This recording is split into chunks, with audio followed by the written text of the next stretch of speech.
And welcome to Craig's Gun Channel.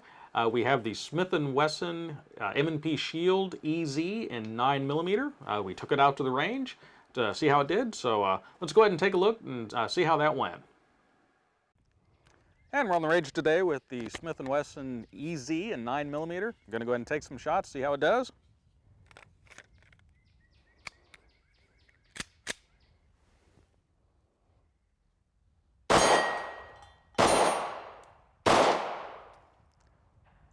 So far, that's me. I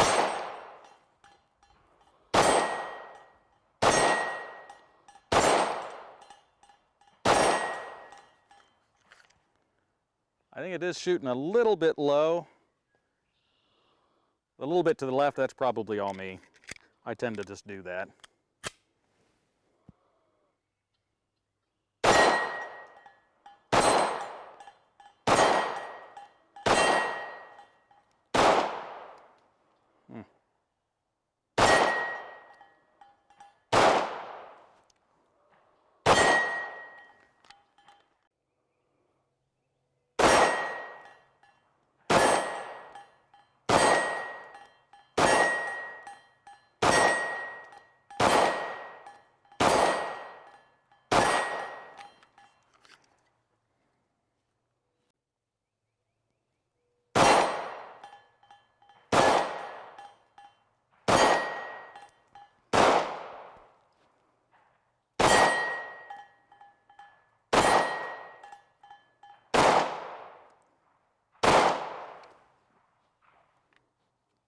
Okay, I have no idea where I'm missing at. I must be going just completely low left. Well, I was doing okay for the first round. It's that mag. It must be. It's the mag. It's the That's magazine. what it is.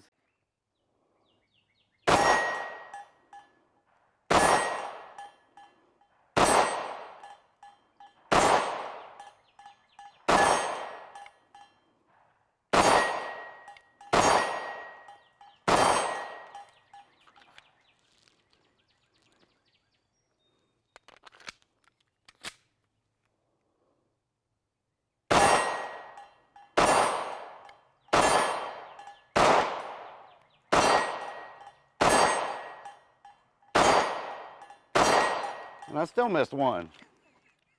Both of us have had the 380 EZ when that came out, and so we've had some experience with that. So when the 9mm one came out, we wanted to give it a try. Overall, I was pretty happy with it. It definitely was easier to rack slide than what you would typically encounter with a firearm of that size and caliber.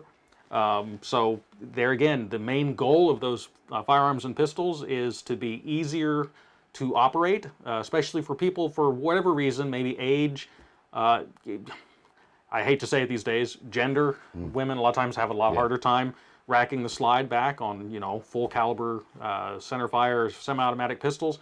It's just the reality of you know, women usually aren't as strong. Not to say all women aren't. I've met more than a fair share of women that could take me in a fight any day. But in general, women have a harder time racking the slide on a semi-automatic pistol. And so the combination of the springs and lockup that they used in these pistols makes that a lot easier. There again, people who are elderly, things like that. Right. So from that aspect, it just like in the 380 version, it operated very well. It's easier to rack slide than what you would typically find in a semi-automatic. Accuracy-wise, well, I'll let you go first. What do you think on the accuracy of it? I don't think it's real. I mean, you can hit it, but it's not real accurate. It was kind of all over the place. Kind of shot a little low. I know the same thing with the 380 as well. And we kind of talked about this a little bit. It's also equally possible, neither one of us are getting out to the range as much as we would like. No, that's a fact. I mean, when every time you pull the trigger, you know, there goes $1. And price, ammunition, it's starting to come back a little bit, but it's still very expensive. So we didn't get an opportunity to really shoot this as much as what we would like. Right. So there's some of that to play as well. But both of us were shooting a little bit low and to the left with it. And so a little bit low, a little bit to the left. Now, the windage is adjustable, so we can adjust the sights on that. So that's one of the nice things about it. It's got windage adjustable rear sights, so we can fix that aspect. And there again, we were shooting it was only 15 yards, so it was off, but it really wasn't off by that much. For self-defense purposes, I think more than adequate. The elevation, that one, you just have to kind of know because there's no adjustment for elevation on it. So there are ways you can still adjust for it. And when I say it was shooting low, maybe an inch or two lower than what I would anticipate. Enough that, if you weren't careful, you could undershoot the target, I guess, would be the way to go, or overshoot. Right, depends on distance. Depends on distance and where you're trying to adjust for it. If you know it's shooting low, you aim a little bit higher, and then, well, you just go over it. But when you're shooting at an 8-inch plate, an inch, okay, that's for self-defense purposes. Right. Yeah, right. I think you're fine. For target shooting purposes, it is definitely not a target gun. I don't believe no. No, I would agree with that. It's not a target gun, and it wasn't designed to be. It was designed to be a concealed carry self-defense firearm, designed specifically for people who might have, for whatever reason, limited upper arm strength, and it fills that goal. I think it works fine for that. Absolutely. There again, because of the design and the nature of it, single stack magazine, so a little bit lower capacity than what I would like in a concealed carry pistol, but that's... Yeah, I'm the same way. I like the couple extra rounds. Yeah, a couple extra rounds. It carries 8 in the magazine. Right. Plus 1 in the chamber, so I guess you could make the argument if if the situation you can't get it resolved in 9 rounds, is 3 or 4 more going to make any difference? Probably not, but it's... Probably not, but it's nice to have the option. Yeah, absolutely. A little security, I guess. Yep.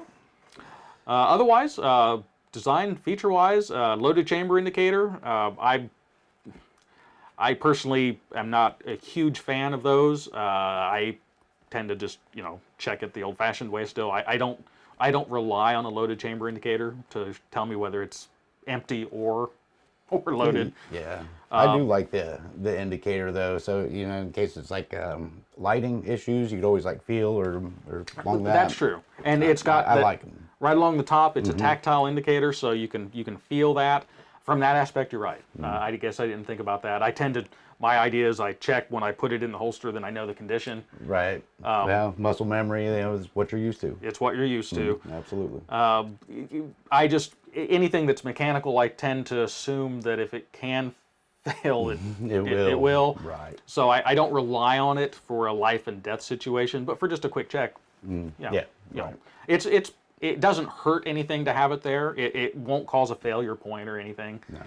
Well, I shouldn't say. It could cause a failure point because it is something that rests against the cartridge. So if it got really gummed up and jammed up, it could keep it from fully chambering a cartridge. That's very unlikely. Right. A little maintenance will take care of that. A little maintenance, yeah. And if your gun gets that messed up to where that's a problem. Yeah, you don't want to trust your life to it. You don't want to carry it. Yeah, you got other... There's other things going on. Right. Sight-wise, like I said, adjustable rear sights. This is the 3-dot sight version. They make a night sight version as well that uses the True Glow Pro night sights, which, in retrospect, I wish I would have gotten that one.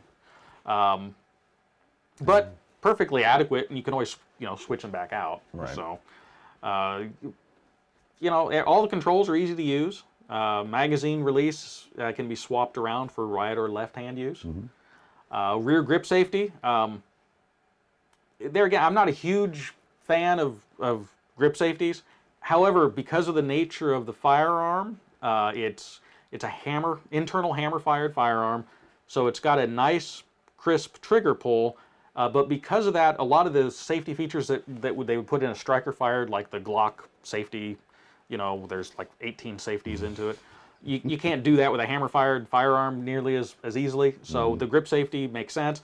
Also, if you don't have it in your hand gripped properly, it won't operate. So there again, that kind of helps, especially for shooters that maybe are not as they're not shooting as often as what they should. Yeah, yeah. For beginners, I like the backstrap safety just for that reason. Yeah. You know, it will not go off unless it's good, firm in your hand. And from that aspect, yeah, it makes sense. Yeah, a little safety. I love safety. Yeah, and well, for that reason, I got the version that has the manual thumb safety. It's ambidextrous thumb safety. There again, it makes a couple little things that stick out on the sides. I know the safety argument can go on forever. There's people that you should never have a safety on a self-defense firearm, or you should always have a safety. My thought has always been, if it's good enough for the military, it's good enough for me. That's a fact. So, but overall, I like it. I think I think it serves its purpose, and I think if that's what your need is, it fills those needs very well. So yeah, I like it. I was shooting the 380. You know, we got the 380 for my wife, so I was already, you know, familiar with it. And yeah, I like it. It's a fantastic gun. I mean, for a carry. I mean, like I say, it's not a target shooter, but it's good for carrying. And I would agree with that for its stated purpose, concealed carry. There again, someone limited arm strength, and that's not to say that, you know, if you don't have limited arm strength, you can't use it. It's a perfectly adequate self-defense firearm for anyone who needs a self-defense firearm. It just happens that if you are someone that might have some of those limitations, it allows you to have a semi-automatic and be able to properly use it, where maybe your only other option would be like a revolver or like a 22 or something like that in semi-auto. At least this way, you've got a 9mm. It's semi-auto, it's quick change magazines. Even though the capacity might not be where I would like it, you can always just put another magazine in it. So. Yep, practice. Yep, practice. It's expensive these days, but everyone should be practicing more than what they do, including myself. And so that's pretty much it. I guess that's where we'll wrap it up. Overall, I would say it's a good buy. It is, absolutely. All right. Well, for Craig's Gun Channel, I want to thank you for watching. And if you like content like this, make sure you like and subscribe. And until next time, be safe.